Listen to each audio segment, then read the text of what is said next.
Hello everyone, Mr. Brian here, and it's time for a little mad science with Mr. Brian today. Mwahaha! I'm saying that it's mad science because we're recording this in October. And so this is mad science that you can try at home, because today what we will be looking at is candy buoyancy. And basically what that means is, what I've got here is I've got a whole bunch of different types of candy that we're going to look at, and we're going to see, will it float or sink? And the way that we're going to do this is you'll need to have some form of bowl. I have some styrofoam bowls here. Now this one is a little bit shallow, so I'm going to work with one that is thicker.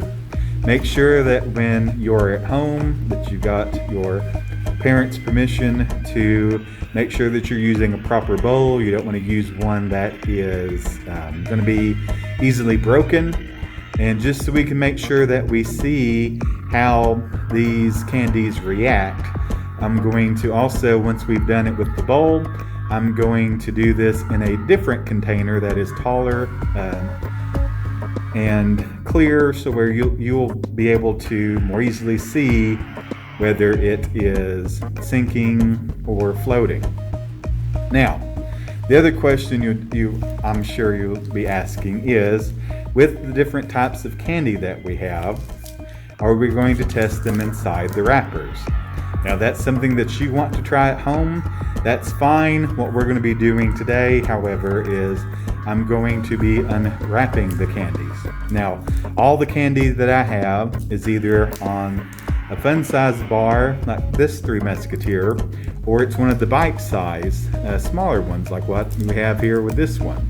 You will find that sometimes the size of the piece of candy will determine what its behavior is, or how long it will maintain whatever that behavior happens to be. Now again, we're going to be looking at positive buoyancy, which is when an object happens to be lighter than the fluid it displaces, or in other words, it floats. Neutral buoyancy, when the weight of an object is equal to the fluid it displaces, so it doesn't really fully sink or float, it kind of hangs out in the middle. Or if it's negatively buoyant and shows negative buoyancy, which is when the weight of an object is heavier than the fluid it displaces, or in other words, it sinks. So, I will be right back. I'm going to get the bowls set and ready with the water. Now when you fill the bowls with the water, you're going to make sure you only go about halfway. Now the reason why we're going to only go halfway is because as the candy and everything fills up the bowl and displaces the water level is going to rise. So you want to make sure that you have a large enough bowl to where you won't run the risk of the water running over the sides, which is again partly why I'm not using this shallow bowl. So we'll be right back in getting ready to start our test. Okay everyone, we're back, and as you can see, I've now got water down here in my bowl. Now, the first thing that we're going to try is a very old classic. These candies are called peanut butter kisses. They're kind of a peanut butter flavored sort of a toffee or chew. So you can see here, you can predict, do you think this is going to sink or float?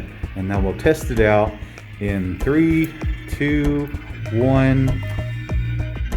Oh, as you can see, it plopped all the way down to the bottom of the bowl. So it definitely sank. And we'll talk about why it sank here after we've tried a few other things. Now let's try another favorite. Here we have some Milk Duds. Little pieces of caramel that is covered in chocolate. So we'll drop one of these things in here. Now obviously you'll see that I'm dropping it fairly close to the bowl. If you drop it from way up here, you're going to create a huge splash, and that may get you in trouble with your parents or guardians about causing a big mess. It may be mad science, but we're still trying to keep it as clean science as possible. So here we go in 3, 2, 1. As you can see, that also sank. Well, Let's try another bit of caramel covered in chocolate. These are Rolos. And this happens to be an individual little Rolo. They usually come in a big roll. As you can see, this one actually happens to be open. There's not a full seal. You will find sometimes when you test out your candies, you'll have the best success at things fully floating if everything is fully contained. If there's an opening, like where you see that the caramel is poking out, that can be an area for the water to kind of seep in and cause it to sink faster if it wasn't already going to sink anyway. So here we go. In 3, 2, 1, and as you can see, another drop and another sinking piece of candy. And you can see that time I dropped a little higher, so you can see that even if you don't think you're going to get a splash, you will get a splash. So be very careful about that. The other thing I want to draw your attention to is if you look here around the first piece of candy, the peanut butter kiss, you can see that it's already starting to dissolve, and we're seeing some of the peanut butter and everything come away from that. Now let's test another piece of candy. Now you might say, why is this mad science? It's like, well, it's mad because you're wasting candy, people will say. Now obviously, depending on what candy you test, you want to be aware of any allergies and things that people have. Obviously, you wouldn't want to do the stuff with things that contain peanut butter around people that have nut allergies, of course. Here is a little Reese's cup. So we'll go 3, 2, 1, and again, it sank all the way down. Now you may be saying, but Mr. Brian, everything that you've tried, it sinks. Does anything float? Is anything else going to work? Well, I have a whole variety of candies here for us to test, including some that I know for a fact will actually float. But I've got one more I want us to try out here. This one is a Kitkat. A Kitkat has, you can see it says here, crisp wafers and milk chocolate. So this isn't going to be quite as dense. With the caramel and the peanut butter and everything, that adds a lot of weight to the candy. That's why these candies actually sink. This one doesn't have so much of that in it. So we will have it. You can see this one is not fully covered on all sides, but it might be at least working a little bit. So we'll say here in 3, 2, 1, and so you see the Kitkat, it is floating for now. Now one thing that you'll see that you'll run into with this is you can see that it's going on top of the peanut butter cup, and it'll probably sit there for a little while unless it keeps floating around. That's another reason why you want to have a deep container to test this in. If you have one that's too shallow, all the pieces will just land right on top of each other, and you're not going to have very consistent or true results. There's a neat trick with the Kitkat that hopefully we'll get to see a little bit later. I've got 2 others that we're going to test out here. One is a Three Musketeers, and I'm going to use the bite size since my bowl is starting to get a little full here. You can see this one is a solid, nice and covered. Three Musketeers are just a lot of really whipped up, a very light, sort of a nougat center. You can see when I drop that in, they float. The Three Musketeers will float. The last thing I'm going to try are these. These are Whoppers, the original malted milk balls. You know, a good chocolate malt, like a milkshake, is good. I like those, but I've never cared for the Whoppers candy myself. Too much of that malt flavor. But another very sort of airy, very light inside. So in 3, 2, 1, you can see that Whoppers float as well. Now the reason why the Three Musketeers and the Whoppers float is, again, they have a very light and airy center. That helps it have very light weight, cuts down on the weight, and will help it and able to float. Now what other things could you try? What other types of candy could we use? And the other thing is, if you look over here at the Kitkat, it's no longer floating at the very surface. What's happening here is that it's starting to sink down a little bit.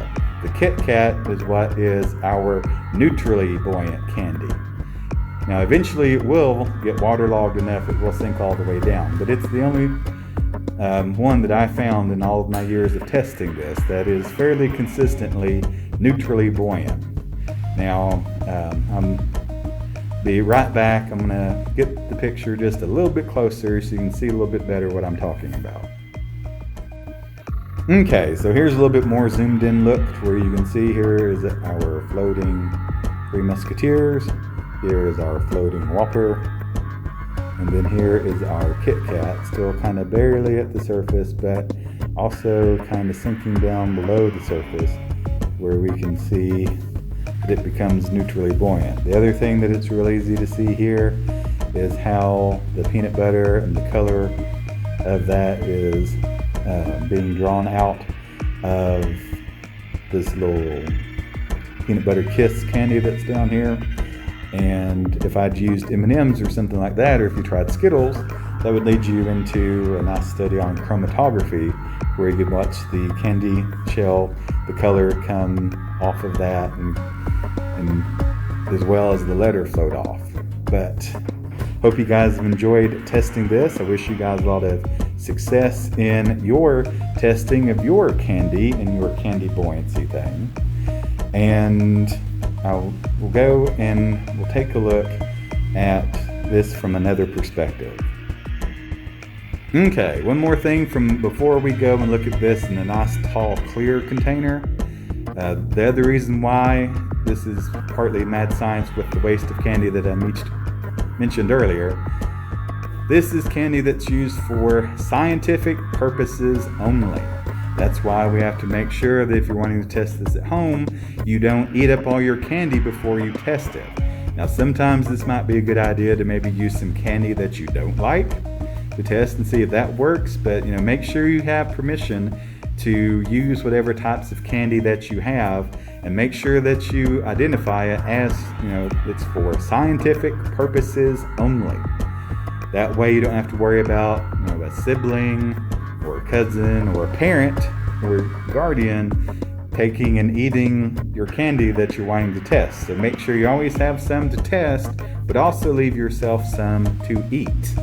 So I wanted to get that important reminder in here. And now let's go look at this from a different perspective of the test.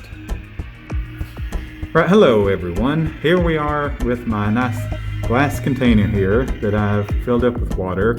So it should be a little bit easier for us to see, what floats, what will be neutral, and what will sink as far as the buoyancy goes. Now, the other reason why we're wanting to test this again is to go back to another scientific principle that we've discussed plenty of times in the past, and that is, for it to be a true and valid experiment, you should be able to repeat the experiment and get the same results. In other words, since the Whoppers floated last time, then we hope that they will be able to float this time as well. And obviously what sank last time hopefully will sink again. So just like last time, and then I've also brought a few different candies to try this time. So just like before, the first thing we're going to try, and I've gone ahead and I've unwrapped it this time, is one of these peanut butter sort of toffee kisses. So we're going to drop this over here in 3, 2, 1. You can see just like before, it sank. Now the next thing we're going to try is I have a Starburst here. This one happens to be an orange Starburst, which I actually happen to like. I have some friends, the only flavors that they'll eat are the strawberry and the cherries. I don't mind any of the flavors, they're all fine. But let's see what happens with this one. And so we make sure we're getting a consistent drop each time. I'm going to use some tongs that will help us with this. So in 3, 2, 1, and say okay. So our Starburst, it sank. Now, just like before, let's try. I have another milk dud, and we're going to work on getting it dropped. So here we go. In 3, 2, 1. As you can see, it sank like a stone. In fact, it almost kind of made a dud sound as it went into the water. It's probably one of my favorite reasons why I love testing the milk dud. Next, let's try this one. I believe that this one is a Snickers. Now, Snickers has the nougat, it has an airy feeling, it also has peanuts, but also a caramel. It's a very dense center, and with those caramel and the other dense centers that we've had, we've gotten a negative buoyancy, or it sank result. So let's see if that's true here. Yes, it sank right down to the bottom. Let me knock these off a little bit so they're all along the bottom. So, next we'll try our little Twix.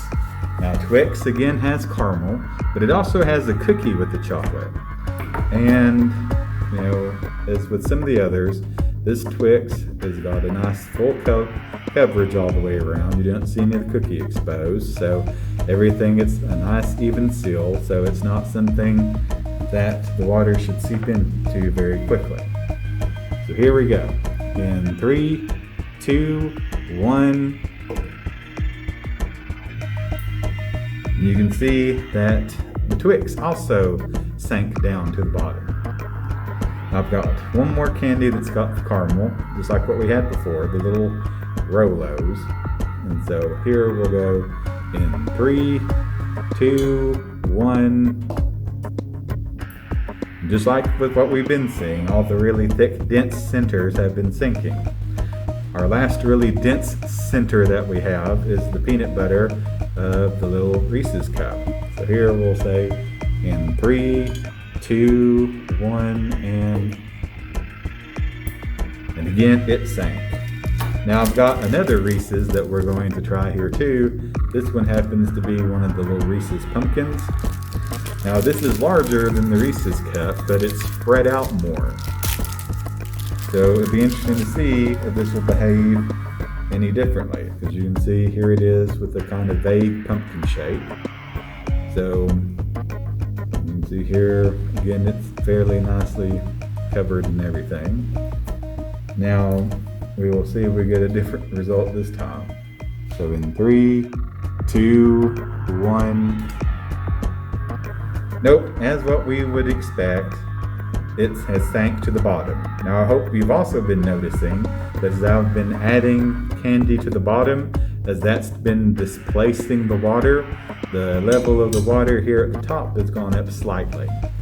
The more I kept adding and the more that we filled in up down here, you know, the low water level would creep up and creep up, where eventually even in this tall container the water could go over the side. So we want to be sure, once again, that's why I didn't fill it all the way up to the top before. So I wanted to allow room for that to happen. Now, let's test some things that we know will float. The first thing that I have is our little Whopper. So here we go in 3, 2, 1. I tried to fool us that time. See, you thought it would go down and be neutrally buoyant, but no, it came all the way back up to the top. And that's why it's fun to use a nice thick thing like this, a tall container, so you'll have a better look at that, because you had the momentum and the gravity of it pushing it down until everything equalized, and then thanks to the very airy center, it's floated to the top. Now let's do the same thing with the Three Musketeers. So 3, 2, 1. And you see it did the same thing, but not to the same degree that the Whopper did. Now let's go with the Kitkat. I actually have 3 different types of Kitkat right here. This one is called Witch's Brew. It is a marshmallow cream that's over the candy, and as you can see, it is a very thin layer down here at the bottom. So we're going to test this larger Kitkat. I also have one that is an orange cream Kitkat. It's not orange flavored, it's just colored orange.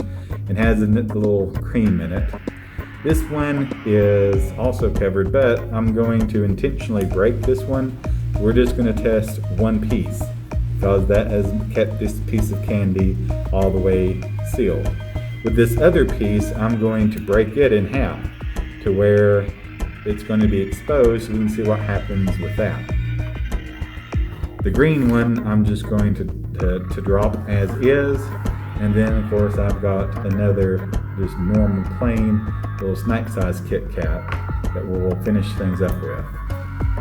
So here we go. In 3, 2, 1. Well, you can see the green Kitkat right now is floating. Now I wonder if I pushed it down into the water and I held it there for a little while, can I get it to sink some?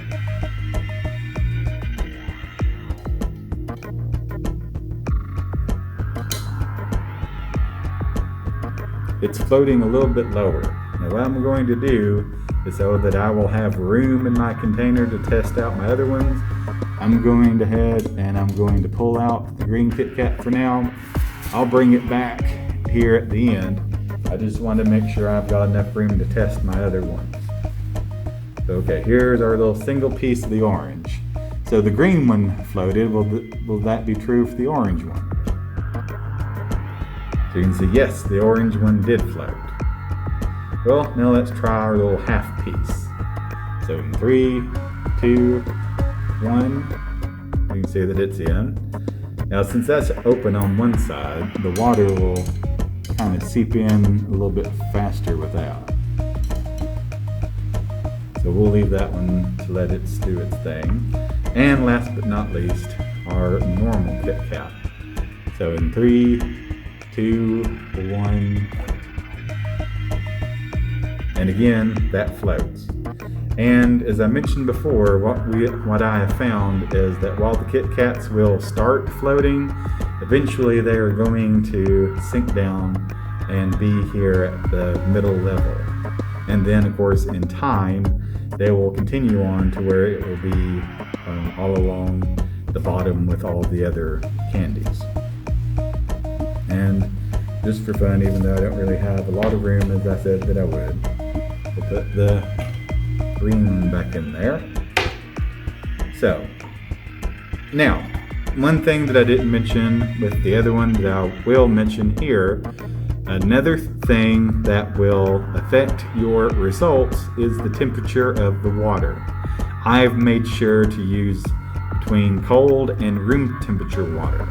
If you used really warm or even hot water, that's going to speed up the melting process of the candy, so you may not get a true and valid result. Just the same thing as if the water was way too cold, that could, freeze up parts of the candy. And so you want to try to keep your water as close to room temperature as you can.